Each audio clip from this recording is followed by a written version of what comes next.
The blue lights flashed in the rearview mirror, cutting through the darkness of a cold February night in Kent. For Colin Dixon, the manager of the Securitas cash depot, it was a routine annoyance. He pulled his Nissan Almera over to the side of the road, assuming it was a standard traffic stop. A figure in a high-visibility police jacket stepped out of the unmarked Volvo behind him and approached the window. The officer asked Dixon to step out of the vehicle. It seemed procedural, calm, authoritative. But the moment Dixon was in the back of the Volvo, the atmosphere shifted. The doors locked. The handcuffs were too tight. The silence was heavy. Then, a gun was pressed against his ribs. These were not police officers. At the exact same moment, miles away, another group of men dressed in identical police uniforms was knocking on the door of Dixon's home. His wife Lynn answered, holding their young child. They told her there had been an accident. They told her she needed to come with them. By the time the family was reunited, it was not in a hospital waiting room but in the back of a van, bound and terrified. The threat was simple and chilling. Cooperate, or the child dies. This was the beginning of the largest cash robbery in British history. In the early hours of February 22, 2006, a gang of armed men, wearing professional-grade prosthetic masks, breached the Securitas Depot in Tonbridge. They did not tunnel underground. They did not blow the vault. They simply walked in through the front door, using the manager as a human key. For 66 minutes, they controlled the building. They moved with military precision, loading a 7.5-ton Renault truck with cages full of used banknotes. They worked until the truck's suspension was groaning under the weight. When they finally drove away, they left behind over £150 million simply because they physically could not fit any more cash into the vehicle. They escaped with £53,116,760. It was a crime of staggering audacity. A heist that made the Great Train Robbery look like a petty theft. But behind the masks and the machine guns was a chaotic mix of arrogance, greed, and a fatal underestimation of modern forensics. This is the story of the Securitas raid. To understand how a crime of this magnitude happens, you have to understand the ecosystem that produced the men who committed it. This was not a sudden act of madness. It was the culmination of a career in the London underworld. At the center of the web was a man named Lee Murray. Murray was not your typical shadow-dwelling criminal mastermind. He was loud, violent, and public.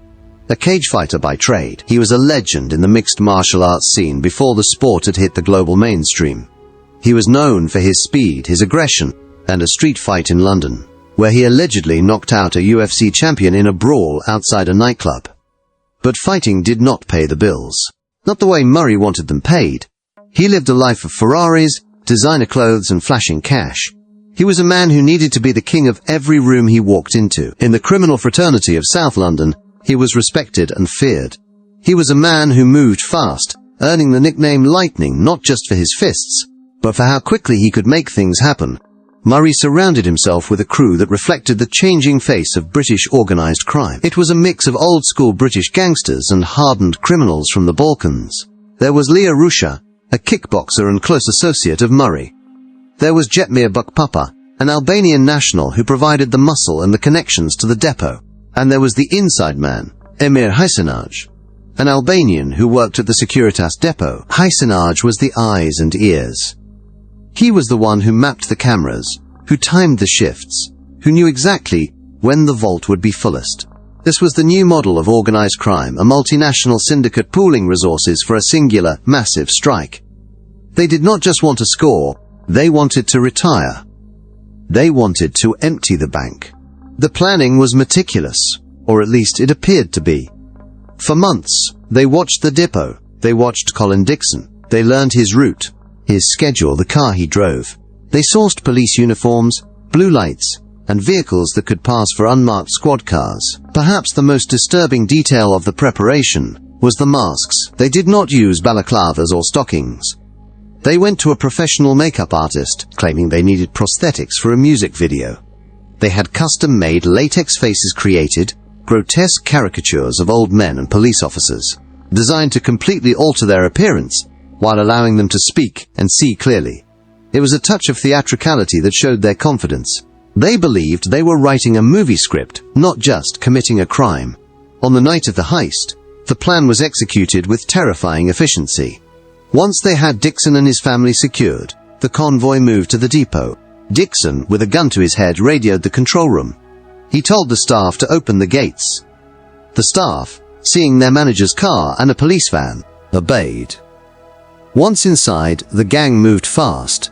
14 staff members were rounded up, bound, and forced into cash cages. They were told to lie down and keep their eyes on the floor. The robbers were aggressive, waving AK-47 assault rifles and scorpions, shouting orders. But they were also focused. They knew exactly where the money was. The loading began. The sheer physicality of £53 million is difficult to comprehend. We're used to seeing digital numbers on a screen, but in cash, that amount of money is a logistical nightmare. It is heavy, bulky, and difficult to move. The gang formed a human chain, throwing bundles of cash into the metal cages, then wheeling the cages onto the tail lift of the truck. They worked for over an hour, sweating behind their latex masks. The greed was palpable. They were standing in a sea of money. There was so much cash that they were walking on it, kicking aside bundles of 20 and 50-pound notes. When the truck was finally full, the suspension was compressed to its limit. They left the staff locked in the cages, terrified but alive, and roared out of the depot into the night. They had pulled it off. They had the money. But the perfect crime is a myth. The unraveling began almost immediately. The adrenaline that fueled the heist also fueled their mistakes. In the days following the robbery, Kent Police, assisted by the Serious Organized Crime Agency and detectives from the Flying Squad, launched one of the biggest investigations in UK history. The pressure was immense. The Home Secretary was briefed. The Bank of England was involved. This was not just a robbery. It was an assault on the financial infrastructure of the country. The first break came from the vehicles. The gang had used a dizzying array of cars and vans to move the money and the hostages, and in their haste to disperse, they got sloppy. A white Ford Transit van was found abandoned in the car park of a hotel in Ashford. Inside the van, police found a treasure trove of evidence. There were balaclavas, body armor, and, crucially, the plan of the depot. But the biggest mistake was yet to be discovered. The gang had a safe house, a farm in the Kent countryside where they had split the cash. When police raided the farm, they found the cages from the depot. They found wrappers from the money bundles. And they found DNA.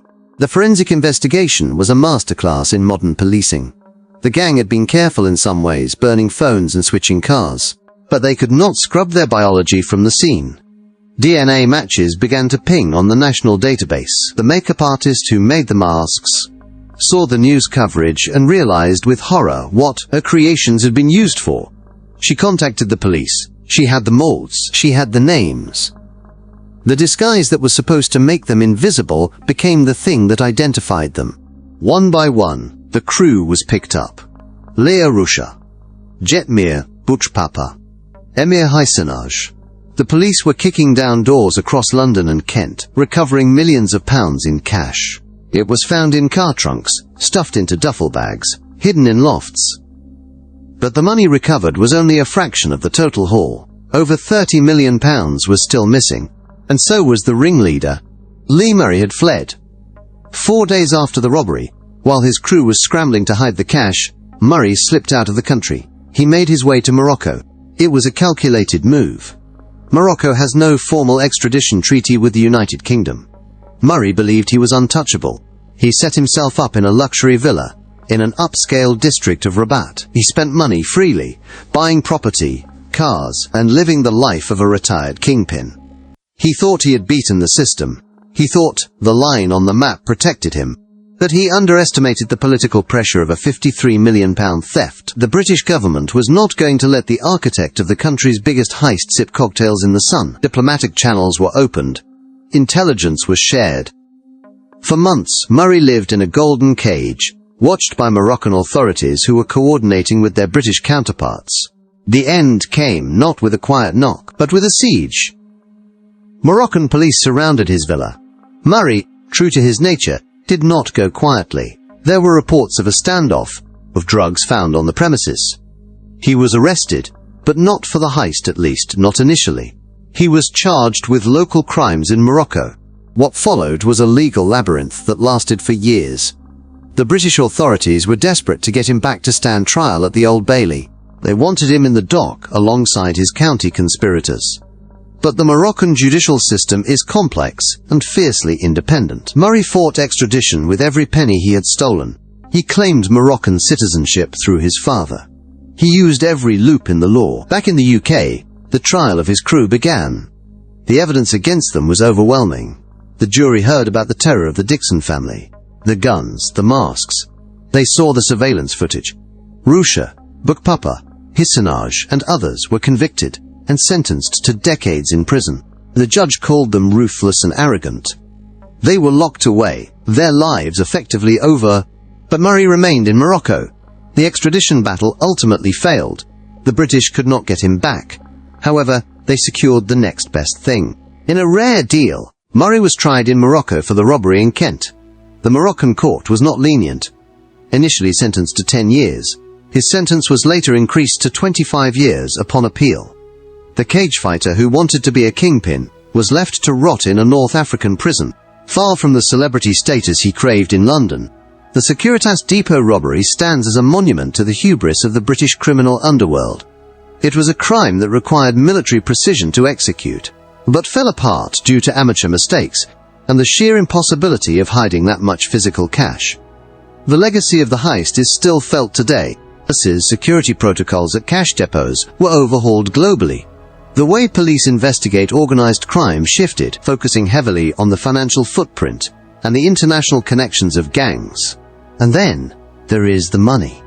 Despite the arrests, despite the convictions, despite the millions recovered by the police, a vast fortune remains unaccounted for. Over £32 million vanished into the ether. Did it go into the drug trade? Is it buried in a field in Kent? Is it sitting in accounts in Dubai or Spain? Or was it laundered through the London property market? Washing clean the sins of that February night, Lee Murray sits in a cell in Morocco, a man who touched the sun and got burned. The rest of the crew sits in high-security prisons in England, watching their lives tick away. They stole £53 million, but they could not buy their freedom. In the end, the heist was not about the money. It was about the reputation. It was about being the men who pulled off the big one. They got their wish. They are remembered. But the price they paid was everything they had. The story of the Securitas raid is a gritty reminder that in the world of organized crime, there is no such thing as getting away with it. There is only the chase, and eventually, the capture. The blue lights always appear in the rearview mirror. Sometimes it takes an hour, sometimes it takes years, but they always come.